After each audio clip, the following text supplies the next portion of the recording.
Hello, bienvenue dans cette nouvelle vidéo. Aujourd'hui, j'ai très envie de vous parler d'un sujet euh, touchy un peu, qui est la honte de l'entrepreneur. La honte de l'entrepreneur, je trouve que c'est un sujet dont on ne parle pas assez.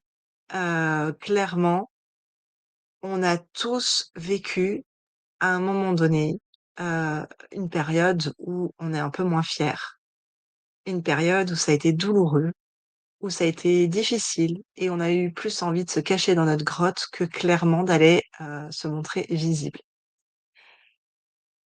Et j'ai envie de vous faire un partage à ce propos-là. Moi, ça fait 10 ans que je suis entrepreneur. Ça fait 10 ans, heu, que je suis sur les réseaux. Donc, j'ai vu toutes sortes de vagues, de marchés, de choses se faire. Hem, Forcément, au bout de 10 ans, on a vu plein de choses, on a expérimenté plein de choses. Et ça veut pas dire qu'on est immunisé, contre, bah, les bas ou qu'il y a plus jamais rien qui va nous arriver. Et ça, j'ai envie de dédramatiser ça parce que, moi aussi je l'ai vécu, où je me suis dit: «Mais au bout de tant d'années, comment je peux en être là, en fait?» Et je me suis jugée et je me suis comparée et plus j'allais sur les réseaux et pire c'était forcément, puisque j'arrêtais pas de me comparer. Et en fait, le problème, c'est que dans ces moments-là, on compare 2 choses qui sont pas du tout comparables. On compare, notre arrière-boutique, puis le jugement qu'on a puisque, bah, si on est là, c'est pour apporter une transformation, apporter, un produit, un service, quelque chose à l'autre. On est dans cette excellence et du coup, dans cette excellence, on n'a pas envie, en fait, de montrer qu'on vit une période difficile, que notre chiffre d'affaires s'est effondré, que, on a dû prendre des décisions, business ou personnelles qui sont inconfortables et c'est des traversées que vivent tous les entrepreneurs. Je ne connais pas un seul entrepreneur, qui n'est pas passé par ces phases-là. Donc est-ce qu'on pourrait en fait normaliser le fait qu'il y ait des hauts, il y ait des bas? Alors bien sûr, on va dire: «Bah oui, mais c'est normal, tout le monde le sait». Ouais, tout le monde le sait. Mais à l'intérieur, quand tu as débranché la caméra, quand tu es face à ton business, que ça te met des insomnies, que, il y a des choses qui marchaient, qui marchent plus, tu comprends pas pourquoi. Moi, je connais des entrepreneurs qui, à un moment donné, étaient à -60 000, -120 000, -200 000. Est-ce que c'est corrélé à leur valeur? Non, absolument pas. Moi-même, j'ai été dans des phases très compliquées. Après avoir connu en plus beaucoup de succès, après avoir accompagné des leaders, très reconnus du marché francophone, après avoir été, sollicitée dans des dizaines d'interviews, de podcasts et même plusieurs sommets, et ben, j'ai connu l'effondrement. Et après ça, et ben, c'est dur de remonter en selle. Ça fait mal parce qu'on a envie de montrer ce qui brille, mais on n'a pas envie de montrer quand ça va pas.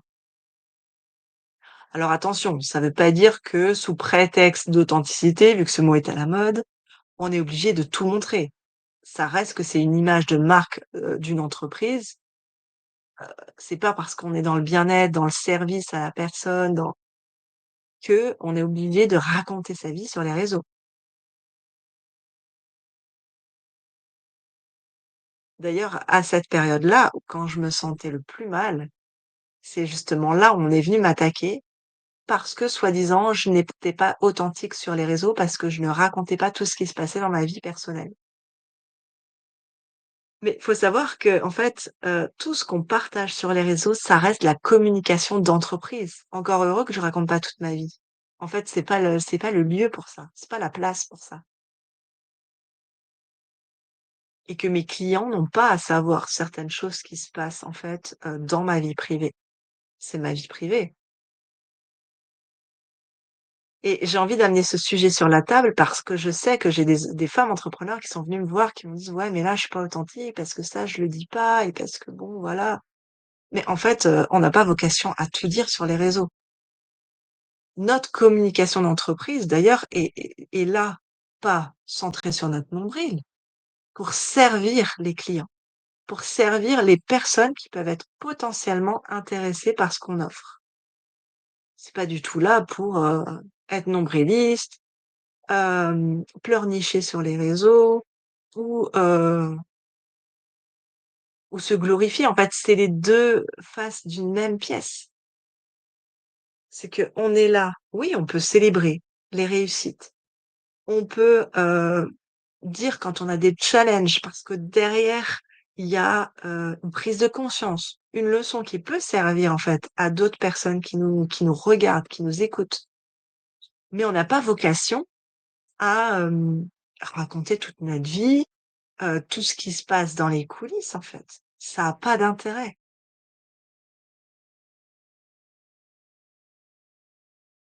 et c'est d'où l'intérêt à ce moment-là, quand on vit des périodes creuses, je dirais que c'est le moment où il faut le plus couper les réseaux. Moi nous, on a eu des personnes proches, des amis, de la famille, qui regardaient ce qu'on faisait sur les réseaux et qui nous critiquaient.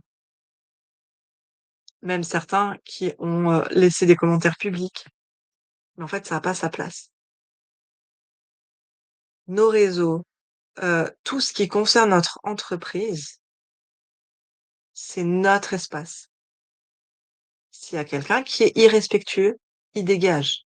Famille, amis, peu importe. Et on n'a pas à avoir honte de ça. On n'a pas à avoir honte de continuer de délivrer notre message, même quand on est au RSA, même quand on, vit des périodes compliquées. En fait, ça a pas d'intérêt pour les clientes. Parce que ce qu'elles viennent chercher, c'est cet espace de sécurité. Ce qu'elles viennent chercher, c'est quelqu'un qui est capable de se leader dans l'adversité. C'est pas un modèle tout lisse brillant qui fait couverture de magazine, en fait. Ce qu'elles viennent chercher, c'est quelqu'un capable de les transformer. Qui mieux que quelqu'un qui a vécu le chaos, qui est en transformation et qui continue d'être en transformation et qui sera en transformation toute sa vie pour l'idée d'autres personnes qui sont quelques crans derrière parce que, heu, l'accompagnante a déjà marché une partie du chemin et en fait, c'est tout ce qu'on fait. C'est guider des personnes à marcher le chemin parce que nous, on a marché une partie du chemin avant ça. Ça veut pas dire qu'on est mieux, ça veut pas dire qu'on est moins bien et surtout, ça veut pas dire qu'on est moins bien quand on vit, par exemple, des fluctuations financières. Et ça, la honte par rapport à l'argent, c'est hyper important d'en parler parce que, vous savez pas à quel point moi je l'ai vécu. On a vécu des choses vraiment compliquées dans notre vie nomade. On a vécu des aventures extraordinaires et on a vécu, d'autres choses qui étaient vraiment pas confortables, qui nous ont remis en question. En plus, on voyageait avec 2 enfants qui étaient, en bas âge à ce moment-là. Et à un moment donné, quand tout périclite, autour, faut une sacrée force et une sacrée sécurité intérieure pour continuer, se relever, puis trouver des solutions parce que de toute façon, on n'a pas le choix. On n'est pas dans le confort de chez nous à se dire: «On est propriétaire, on a un toit au-dessus de la tête, quoi qu'il arrive, on a ça, on a de quoi manger», tout ça. Et ça, c'est bien important de le comprendre parce qu'on n'a pas tous le même contexte. Après, c'est lié à nos choix. Nous, on avait fait le choix de partir, de tout vendre, de partir en étant nomade, de, partir à l'autre bout, de la planète puisqu'on est au Mexique. Hem, ouais, on n'a pas choisi la facilité, en fait. On n'a pas attendu que toutes les conditions soient réunies parce qu'on sait que les conditions ne sont jamais totalement réunies. On aurait pu se trouver plein d'excuses. Souvent, j'aime bien les réactions que j'ai quand on me dit: «Mais tu as voyagé avec 2 enfants et un chat?» Bah, ouais, moi j'aime bien la vie pimentée donc on s'est dit: «On y va» et en fait, nous, ça a été comme une évidence. C'est pas qu'on a choisi de voyager avec un chat, c'est que le chat était déjà là. On allait quand même pas l'abandonner en France pour nous aller parcourir le monde, quoi. Donc en fait, c'est C'est un choix, sans être un choix parce que je ne vois pas quel autre choix on aurait pu prendre à part abandonner un animal qui n'a rien demandé. Et la vie, c'est constamment ça, c'est fait de choix. Tu sauras que tu as fait le bon choix, uniquement, après avec le recul. Et en fait, c'est même de se dire on va aller plus loin, c'est de se dire: «En fait, il y a pas de bon choix ni de mauvais choix, il y a des choix qui t'amènent des choses que tu es censé vivre». Il y a des choses, c'est confortable, il y a des choses, c'est moins confortable, voire pas du tout, voire des fois le chaos. OK, qu'est-ce que ça m'apprend? Pourquoi, il s'est passé ça dans ma vie? Pourquoi, là, je suis arrivée à un stade où, bah, l'argent n'est pas, au rendez-vous comme j'aimerais. Ça demande de se leader, ça demande d'assumer encore plus, ça demande d'avoir le courage, en fait, de se regarder en face et de se dire: «OK, on va dire douceur sur mon parcours, mais là, maintenant, il s'agit de faire des choix. Qu'est-ce que je fais?» Et à chaque moment, il va falloir faire preuve de courage, d'audace pour aller chercher la vie qu'on a envie de vivre. Parce qu'on n'est pas dans une série Netflix. C'est pas en restant sur le canapé, en se tournant les pouces et juste en étant passif devant sa télé que les choses vont arriver. Être entrepreneur, ça demande du courage, ça demande de ne pas abandonner, ça demande de faire des choix que peu de gens font. Mais en même temps, on veut une vie, que peu de gens ont. Ça veut pas dire que c'est mieux ou moins bien.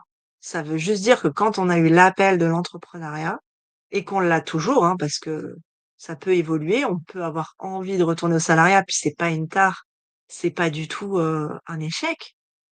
C'est qu'à un moment donné, on est dans des cycles différents et on a des besoins différents et peut-être qu'on a besoin de ça temporairement pour repartir à l'entrepreneuriat ou voire de rester salarié, c'est OK.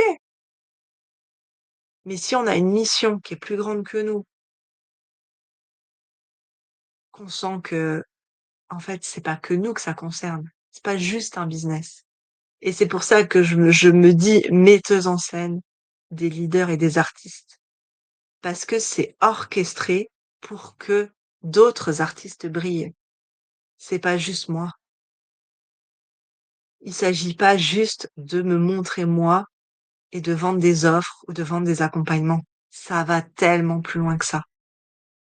C'est un héritage, en fait, qu'on laisse.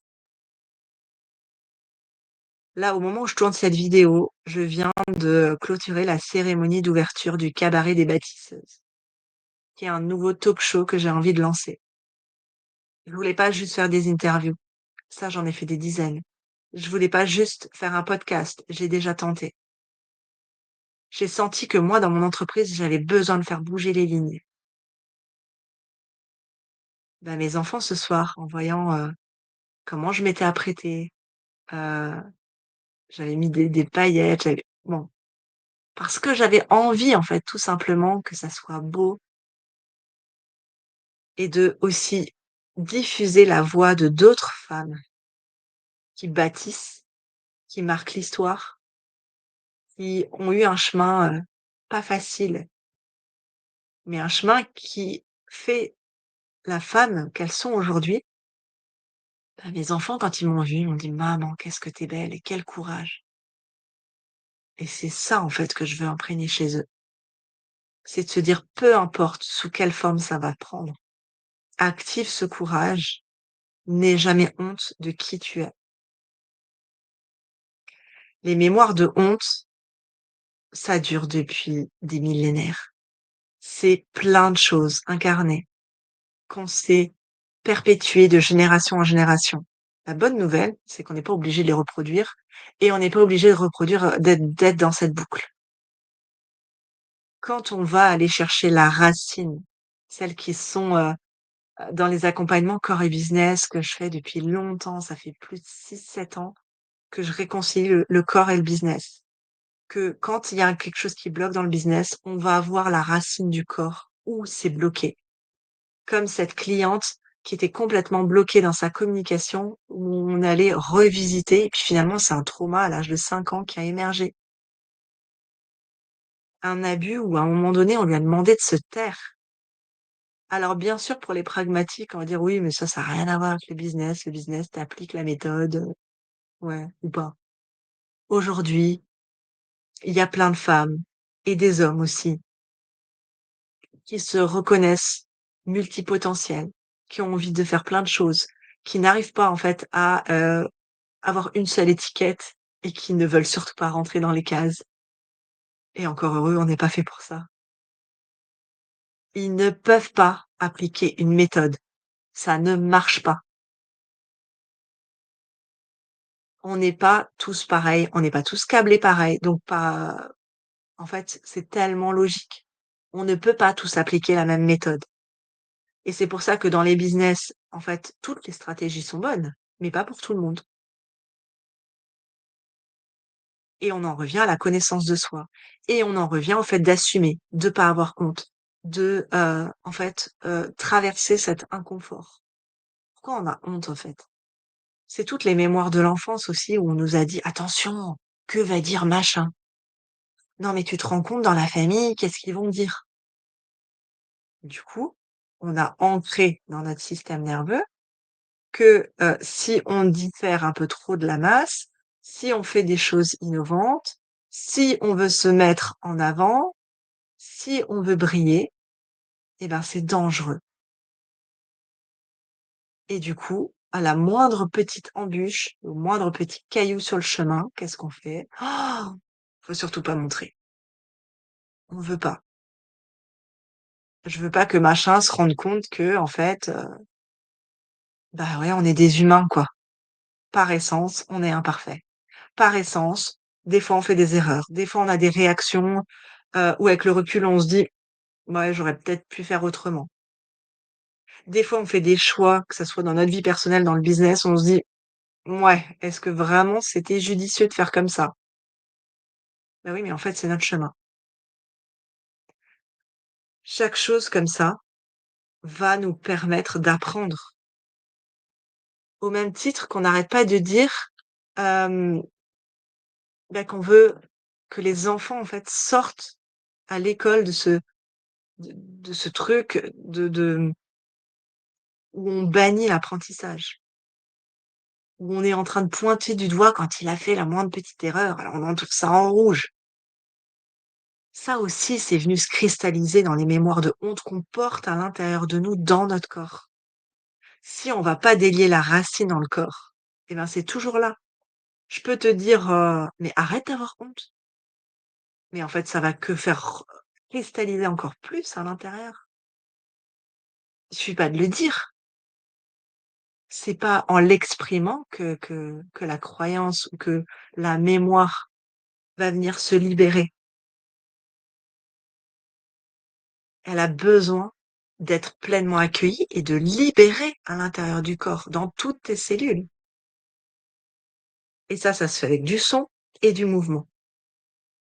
Parce que c'est uniquement quand il y a ces 2 vecteurs-là que l'émotion est libérée du corps.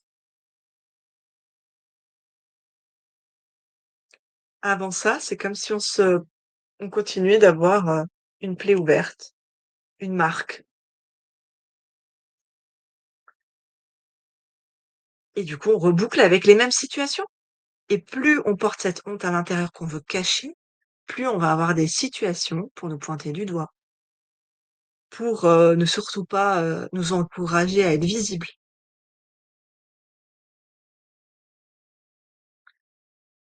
Parce qu'il y a des gens qui vont s'imaginer tout un tas de choses sur nous et nous attaquer parce que c'est plus facile de nous attaquer plutôt que de se regarder en fait, en quoi ça vient nous challenger ou de faire confiance à la personne que si elle a dit qu'elle ferait ça, elle va le faire. Ah oui, mais si j'ai pas la preuve là tout de suite, je panique parce que mon système nerveux est en PLS. La honte, elle est reliée à tout ça, en fait. et à partir du moment où elle est accueillie, où on la traverse, où on se dit: «OK, c'est ça qui est là, d'accord, mais on va aller lâcher et la traverser en profondeur», parce que si on la fait en surface, ben, on aura des résultats surface, puis elle reviendra.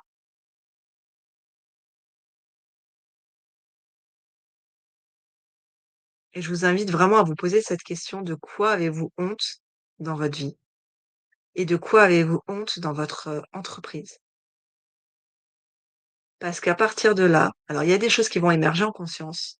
Il y a des choses où va falloir aller dans l'inconscient, puis moi c'est ce que je fais dans mes accompagnements, où je guide à travers le corps pour aller toucher l'inconscient. Je dis toujours que c'est une autoroute vers l'inconscient. On va aller toucher en fait cet inconscient pour libérer en profondeur. Sinon, c'est comme si on enlève une mauvaise herbe, mais qu'on n'enlève pas la racine. Et ben, la mauvaise herbe, elle va repousser, quoi. Posez-vous ces questions par écrit et regardez qu'est-ce qui émerge. Puis si vous avez l'envie de partager, partagez-moi dans les commentaires. Eh ben, qu'est-ce qui émerge sur cette honte? De quoi avez-vous honte? Ça va être hyper libérateur, en fait, de le poser par écrit, parce qu'à partir de là, vous allez pouvoir avancer. Puis si, vous voulez qu'on fasse un bout de chemin ensemble, eh ben, contactez-moi. Je n'ai que des accompagnements sur mesure, en individuel, parce que j'ai envie, en fait, de transformer chaque femme qui vient à moi. Il n'y a pas d'accompagnement de masse chez moi. C'est vraiment une transformation en profondeur, avec tous les paramètres individuels qui font la personne que vous êtes. Donc hors de question de faire ça en groupe, parce que tout est possible. Et allons réactiver ce feu, cette joie dans votre vie, dans votre business et arrêtons d'avoir honte parce qu'en fait, on est juste des humains et que, en fait, c'est tout à fait OK qu'on traverse des inconforts, qu'il y ait des hauts et des bas. La perfection n'existe pas. Donc à partir de là, tout va bien. On peut respirer et se lâcher la grappe. En attendant, je vous embrasse. Je vous dis à très vite pour une prochaine vidéo et puis on se retrouve dans le cabaret jeudi prochain.